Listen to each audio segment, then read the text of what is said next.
Então o Rei Leão tá em alta de novo. Não pelos melhores motivos. Ainda tem gente xingando a minha Fernanda por termos publicamente detestados o remake, mesmo agora que essa opinião tá progressivamente se tornando menos controversa e mais senso comum. Mas outra coisa que me frustra nessa nova versão é que, como ela é só uma roupagem cínica com CGI em cima de exatamente o filme que já existia antes, não tem muito o que falar sobre ela, exceto o fato que ela é cínica e ruim. Então eu quero falar um pouco sobre a animação de 1994, porque com essa atenção renovada que a franquia recebeu, foi a hora dela receber uma reavaliada e... essa não! Poderia ser que... o Rei Leão esse tempo todo era uma narrativa...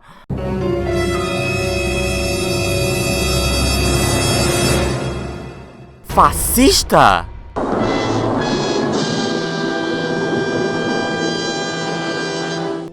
O que disse fascista? E claro, o pior disso tudo são os reacilsons de plantão, mandando o seu tradicional kkkk, os esquerdistas estão putados que o Rei Leão é de direita, mitou, kkk. E agora, diretamente no canal que transformou a saga do Tio Patinhas em uma problematização sobre o liberalismo, chega uma nova análise política sobre o Rei Leão, estrelando Eu tô brincando, isso não vai ser nem de longe tão pesado quanto parece. Mas não se preocupem, meus caros fãs de tretas, se vocês me querem ver fazendo um vídeo sobre uma obra popular, inegavelmente, grotescamente, imperdoavelmente racista, fascista e eugenista, tem um bom tempo que eu quero fazer um vídeo sobre isso. Enquanto isso, quem quiser curtir esse vídeo, se inscrever no canal, ativar notificações e tudo mais, eu ficaria muito agradecido. E também dá uma olhada no meu Apoia-se, é o que me ajuda a não morrer de fome e vocês também conseguem acesso a várias recompensas. Papo de engajamento de youtuber feito, bora falar de desenho da Disney. Então, pra começar, eu amo o Rei Leão original. É um filme fantástico. Não é o meu favorito da Renascença, porque eu sempre vou ser o esquisitão do Corcunda de Notre Dame, mas eu entendo muito bem por que ele é o mais querido de longe. É a Disney no ápice da maestria da sua prática. Logo de cara, só a sequência de abertura é inegavelmente a melhor que a Disney já produziu. É tão poderosa, tão icônica e tão comovente que ela me conquista toda vez. Eu vejo ela e termino sempre: yeah, democracia é superestimada, todos saúdam o absolutismo. É o quão bom é esse filme. Eu brinco, mas só pra deixar bem claro, a monarquia é um sistema governamental de merda, com zero praticidade, e todo mundo que defende ela atualmente como uma boa opção ou é um imbecil ou é alguém que convenientemente tem muito a ganhar com isso. Mas, sinceramente, eu não acho que o Rei Leão seja toda essa grande propaganda pró-monarquia beirando ao fascismo que muita gente tá surtando com. Sim, mesmo esse sendo o filme que começa com os céus se abrindo para iluminar o Baby Simba e legitimá-lo como futuro monarca numa alusão direta ao direito divino dos reis. Sim, mesmo assim. Olha, arquétipos de monarcas estão muito cimentados no nosso imaginário, como diegese clássica, que fazem bons atalhos nas nossas cabeças para quando estamos construindo outras histórias. E isso é especialmente útil em narrativas simples e fáceis de digerir, como contos de fadas e filmes da Disney. E às vezes também para narrativas extremamente complexas e difíceis de digerir. Dito isso, vamos falar sobre o Bardo.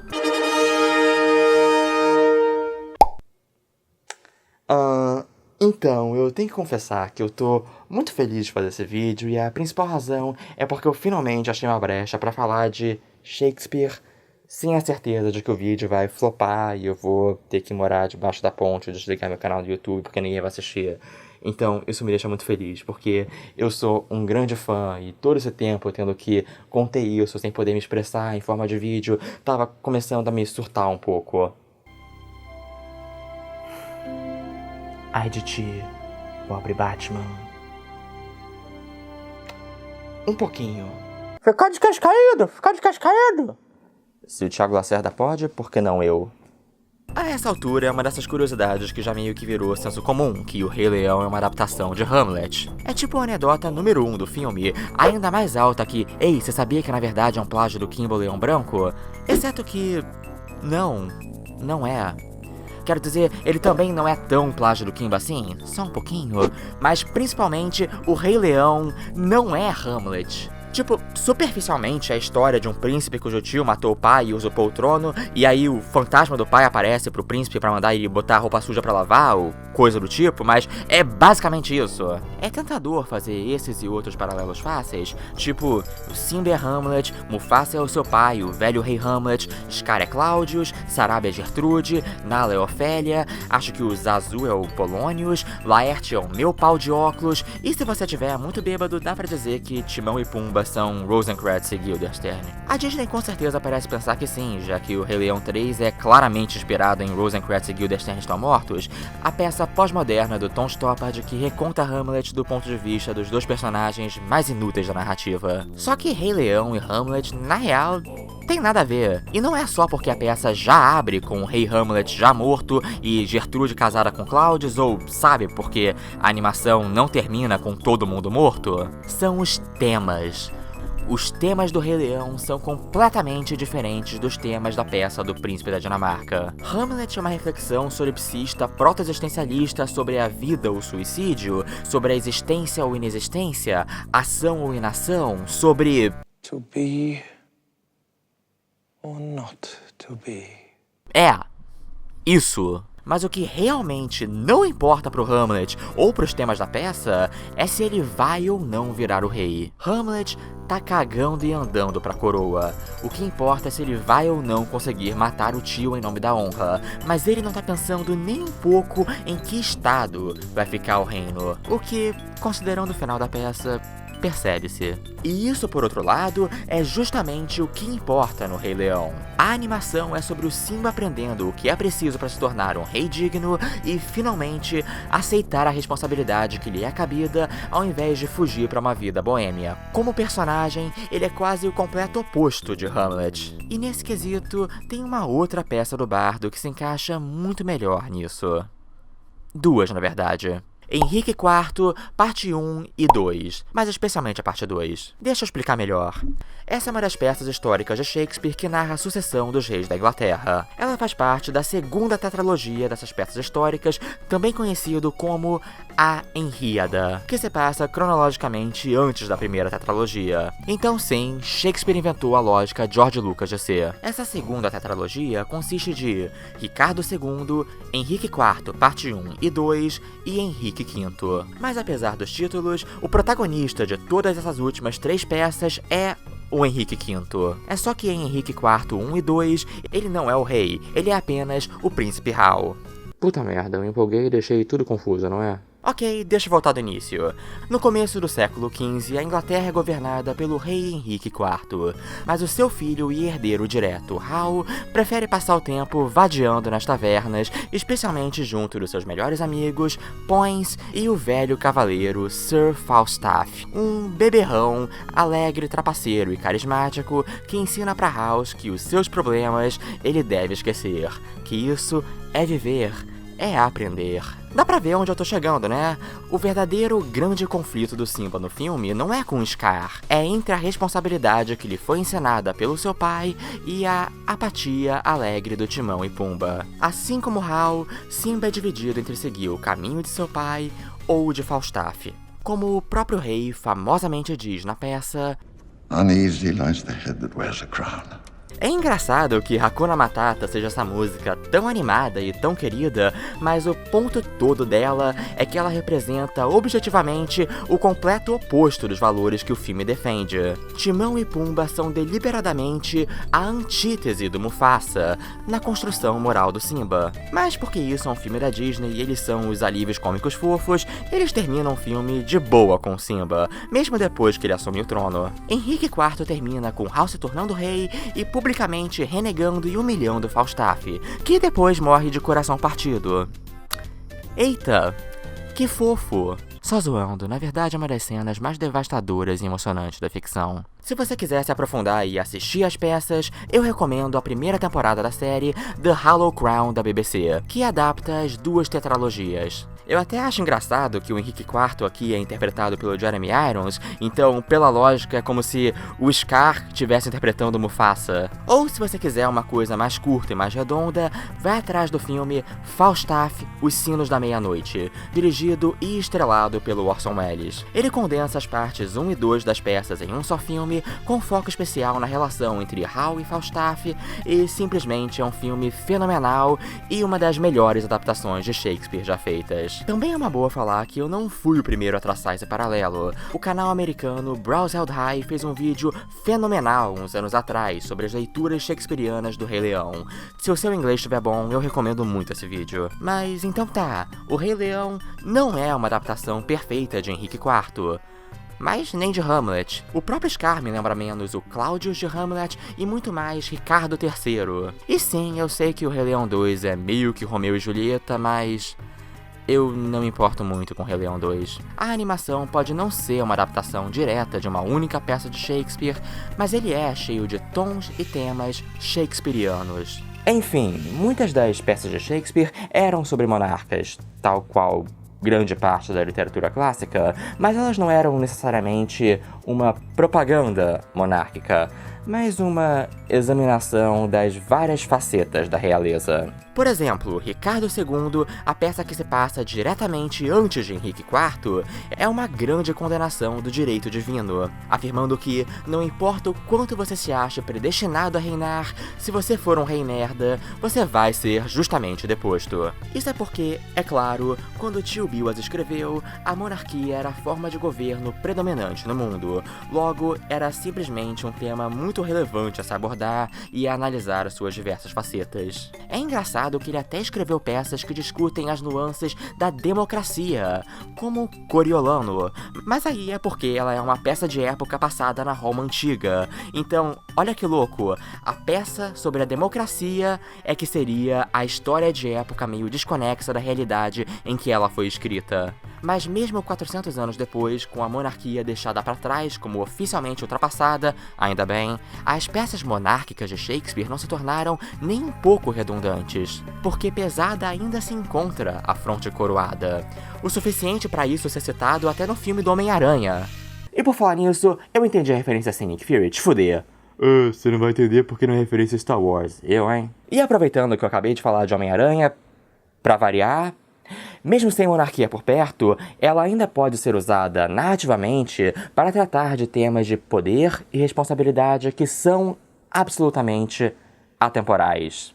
E acho que todos podemos nos identificar com a relação do Simba com o poder. Primeiro com a sua empolgação infantil de como pode abusá-lo, depois com as suas inseguranças e tentativas de fugir da sua responsabilidade, e finalmente sua transição em um adulto, quando ele finalmente assume a responsabilidade. E isso mesmo que nenhum de nós tenha direito a qualquer título de nobreza, porque a narrativa não precisa e nem deve ser consumida de forma tão literal. Pelo contrário, a monarquia serve especialmente bem como metáfora. Ela é hereditária, explicita bem as nossas pressões de nos equipararmos ou superarmos nossos pais, adiciona todo um contexto freudiano de graça aí. Mas é claro, isso não quer dizer que nada no Rei Leão possa ser escrutinado como algo #problemático. Todo o lance do ciclo da vida funciona bem como um conceito metafísico isolado, mas quando associado à monarquia, meio que traça uma analogia direta entre cadeia alimentar e a sociedade política que é um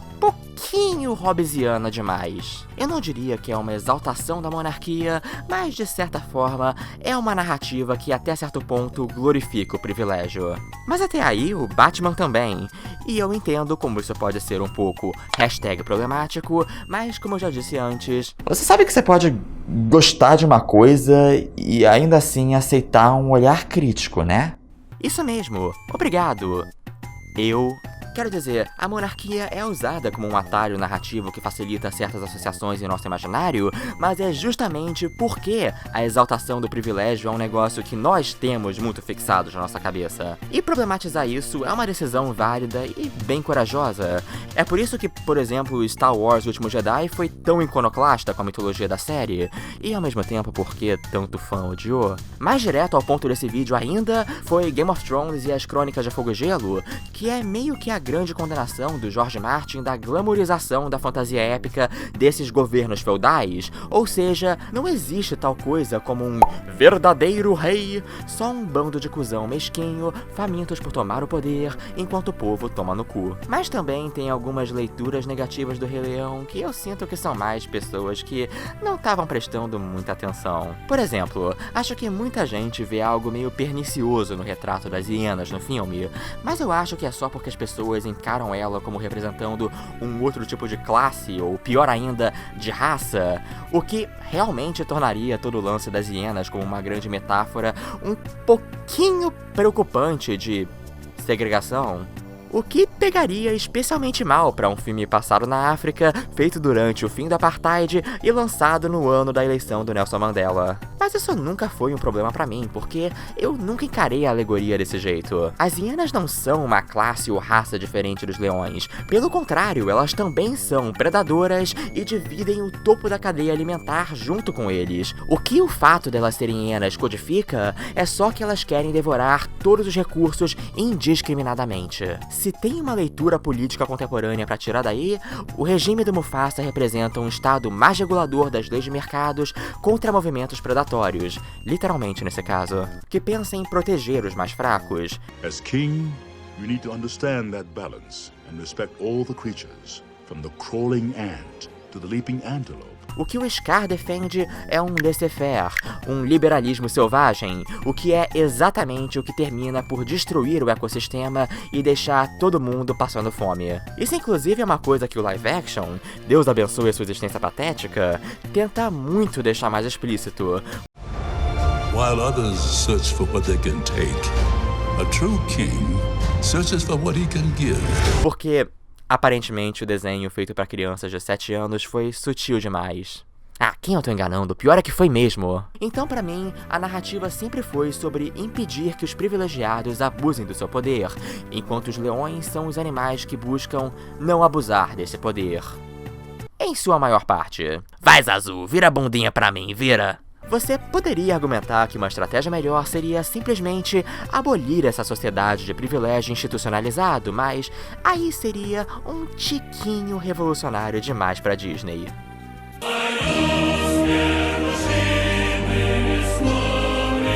Eu tô considerando transformar isso numa piada recorrente só pra deixar o Reacinha puto. Essa leitura, inclusive, traz muito mais sentido a todas as alusões de Terceiro Reich, com as hienas marchando à la Triunfo da Vontade. São aqueles clássicos neoliberais, amantes da competição de livre mercado, prestes a dar aquela guinada básica pro fascismo pra poderem abusar de mais privilégios, mesmo que isso literalmente termine por ruir a sociedade e o ecossistema e todos nós. Sei lá, eu acho essa uma interpretação muito mais coerente pra obra e todo o seu contexto. Muito mais do que propaganda monarquista/fascista. Quero dizer, todo mundo assistiu Pantera Negra no passado, ou como eu gosto de chamar, o live action no Rei Leão, que vale.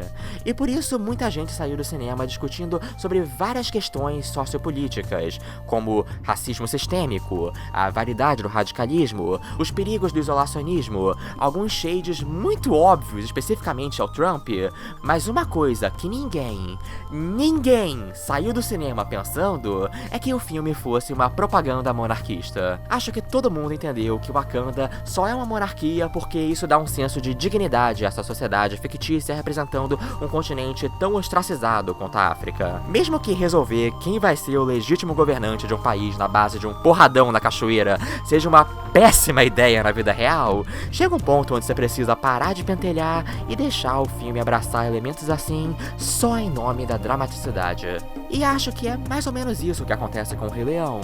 As pessoas não estão conseguindo lidar com uma história que usa do nosso imaginário de arquétipos monárquicos, fruto de séculos de narrativa clássica, como metáfora de responsabilidade e crescimento, como qualquer outra coisa que não sendo uma pura exaltação do absolutismo. E galera, a gente realmente precisa ficar menos literal na nossa interpretação de texto, porque pode ser que nenhum de nós sejamos reis, mas todas as nossas cabeças continuam sentindo o peso da coroa que ainda assim precisamos usar. Tecnicamente isso aqui não pesa, ela é de plástico, mas foi uma metáfora, porra. Isso foi divertido. Eu gosto de falar de Disney e Shakespeare, sempre bom poder unir as duas coisas. Por sinal, esses aí na tela são os meus apoiadores que me ajudam a manter o canal. Eles podem assistir vídeos mais cedo e até pedir o tema de alguns deles. Se você estiver interessado em me ajudar, o link tá na descrição. Eu vejo vocês na próxima e não se esqueçam, em tempos de besouro rola bosta, permanecemos unidos. Até mais!